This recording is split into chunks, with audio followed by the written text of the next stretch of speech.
Um outro assunto bem importante que o nosso chat aqui do nosso canal no YouTube está bombando.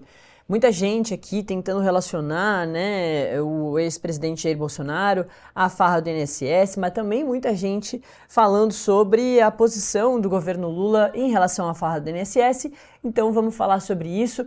Para a gente falar sobre isso, eu e você, Marília, eu também vou chamar um terceiro elemento para essa conversa, que é um outro parceiro do Acorda Metrópolis, que é o Fábio Serapião, o nosso colunista, que também está muito atento a esse caso. Ô, Serapião, muito bom dia, seja bem-vindo novamente aqui. Bom dia para todo mundo, bom dia para quem está nos acompanhando aí. Boa. Bom, nessa segunda foi a vez do Carlos Roberto Ferreira Lopes, presidente da Confederação Nacional dos Agricultores Familiares e Empreendedores Familiares Rurais, a CONAFER, prestar depoimento. Carlos falou com os parlamentares, pois segundo a Controladoria Geral da União, a CONAFER arrecadou mais de 680 milhões de reais de descontos associativos de trabalhadores rurais e indígenas inativos desde 2019. Durante a oitiva, o presidente da CONAFER discordou da análise da CGU e declarou que acredita que investigações construam rumos equivocados. A CGU, o TCU e a Polícia Federal demoraram 30 meses para encerrar o repasse de empresas de fachada. Em resposta a um parlamentar, Carlos questionou se é padrão da CONAFER ressuscitar mortos para assinatura de descontos associativos, fazendo referência aos indícios de fraude. Em outro momento, o vice-presidente da CPMI, o deputado Duarte Júnior, mostrou uma reportagem em que aparece uma foto de Ferreira Lopes usando o chapéu e questionou se o sindicalista era a pessoa que aparecia na foto. E ele respondeu com ironia que, se a pessoa não for míope, sabe que é ele. Por essa resposta, Duarte Júnior pediu a prisão em flagrante por desacato.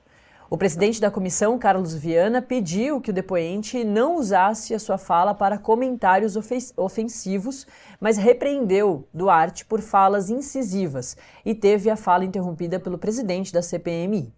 Ô Marília, traz mais alguns elementos aí dessa sessão que foi conturbada aí, né, como geralmente é, com figuras importantes, né, para esses casos, como é o caso da farra do INSS. O Carlos chegou ali com as mãos pintadas, né, por dizer que tem, enfim, origens, né, indígenas. Enfim, a presença dele foi a presença mais marcante da CPMI do INSS desde que ela começou, né? Nath, foi uma sessão bastante longa. Ela começou ali por volta das 4 horas da tarde, foi finalizada aí já 1 e pouco da manhã e foi terminada aí, acabou terminando com a prisão de Carlos Roberto Ferreira Lopes, ele que é presidente da CONAFER. Ele foi preso aí em flagrante, isso porque, de acordo com o presidente da comissão, o Carlos Viana, ele acabou não respondendo, ele acabou omitindo informações durante toda a oitiva que aconteceu lá no Senado Federal. Esse pedido ele veio também após 5 vezes os parlamentares solicitarem essa prisão. Você acabou citando, Nath, por exemplo, o pedido de Duarte Júnior, que é o vice-presidente da comissão, onde ele solicita essa prisão de Carlos Roberto Ferreira. Nós temos o trechinho da fala de Carlos Viana, onde ele explica o porquê que Carlos Roberto Ferreira Lopes, presidente da CONAFER, foi preso. Ele mentiu deliberadamente à CPMI desde o início da fala. Escondeu informações, foi perguntado sobre os depósitos bancários na própria conta, na conta de terceiros. Foi colocado diante de um organograma que mostrava que ele desviava o dinheiro em empresas familiares, do cunhado, da irmã, de pessoas ligadas a ele, e tentou de todas as maneiras nos convencer de que se tratava de uma operação perfeitamente legal e correta. E não é. Nós sabemos muito bem que isso é lavagem de dinheiro e dinheiro dos aposentados.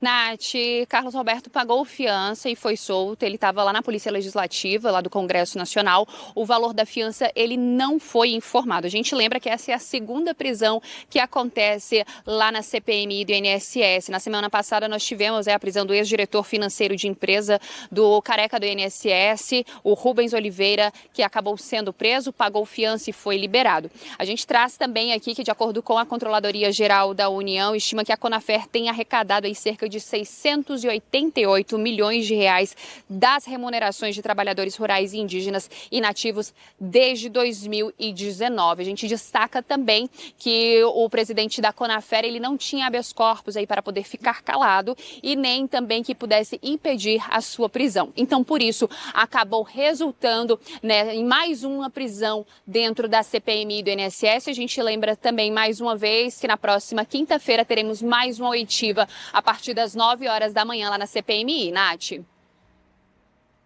É isso, né, Serapião? A Conafer é um dos órgãos mais importantes aí para se entender a farra do INSS e onde foi parar, né, o dinheiro dessa gente toda que foi muito prejudicada. E, enfim, ontem a gente teve o dia mais importante da CPMI até agora, né?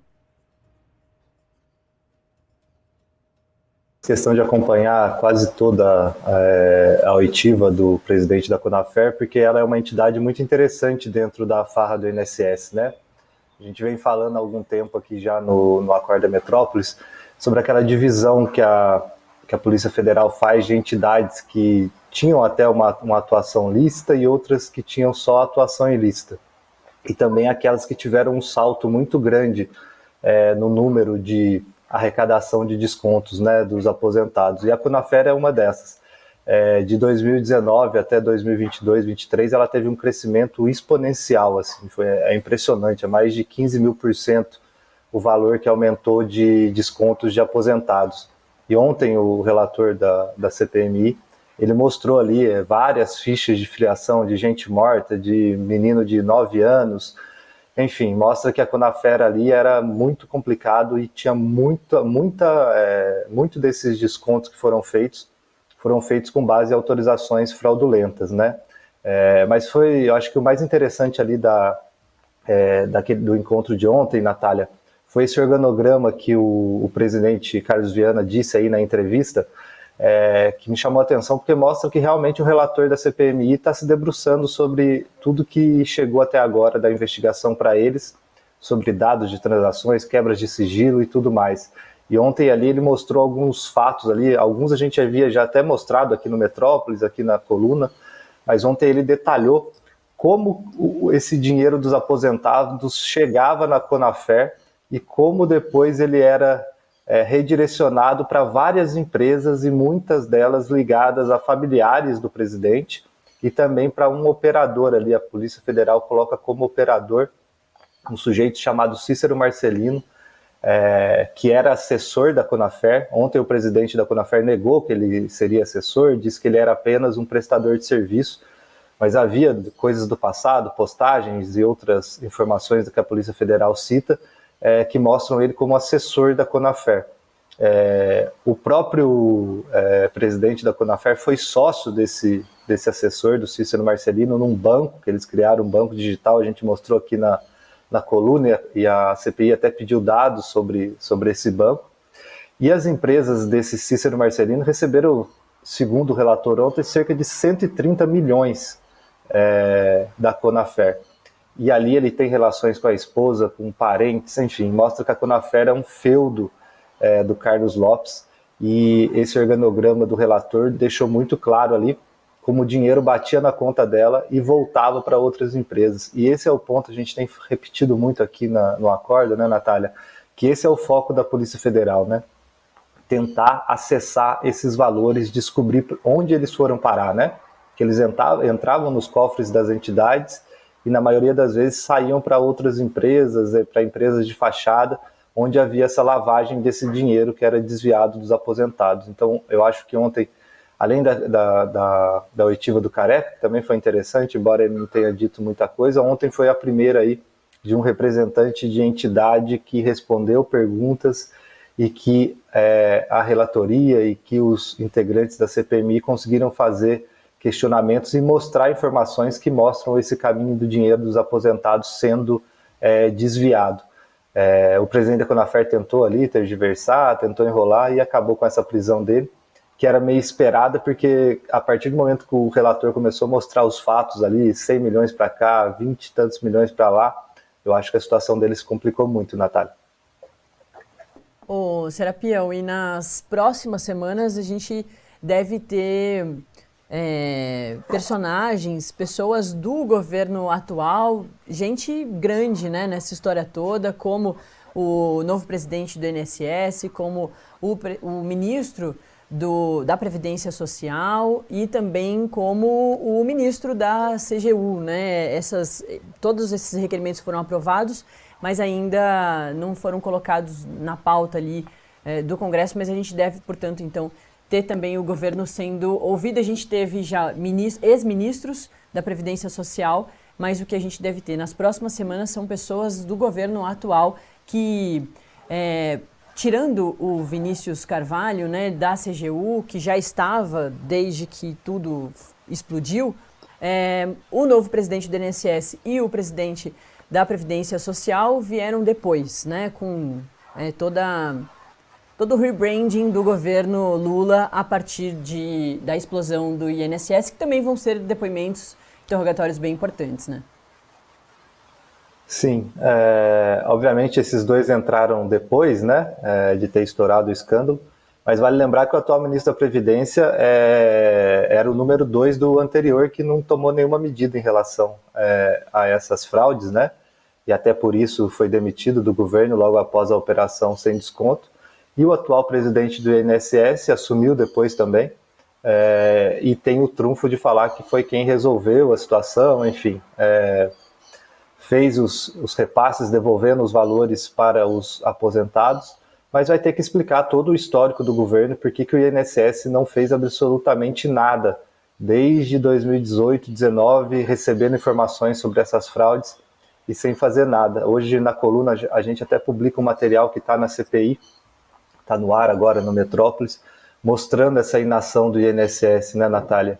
É impressionante, assim, a gente vê nessas atas, havia um grupo com várias instituições, MPF, INSS, CGU, DPU, várias instituições formavam um grupo desde 2018 para debater temas da Previdência, entre eles a questão dos descontos, né? Não era só os descontos, mas debatia ali vários temas relacionados à Previdência. E a Letícia Pili, que é nossa repórter aqui da coluna, leu todo esse material que está na CPI, que foi enviado aí pelo Ministério Público Federal para a CPMI, e é impressionante ali como desde 2019 os órgãos MPF, CGU, DPU já questionavam o INSS sobre esses descontos, sobre as várias denúncias que surgiam sobre esses descontos indevidos e como o INSS não fez absolutamente nada. Desde o governo Jair Bolsonaro até o governo Lula, sem fazer absolutamente nada. As atas são bem interessantes porque elas mostram, entre outras coisas, que pelo INSS, muitas vezes nessas reuniões desse grupo de trabalho, que em tese era para trazer soluções sobre esses temas da Previdência, algumas das pessoas que participavam eram pessoas que depois foram alvos da operação sem desconto, que são investigados hoje por causa desses descontos indevidos, né? Então a chance de ter feito algo mesmo era bem complicada, porque as pessoas envolvidas da parte do INSS eram aquelas que participavam dessas reuniões muitas vezes, né?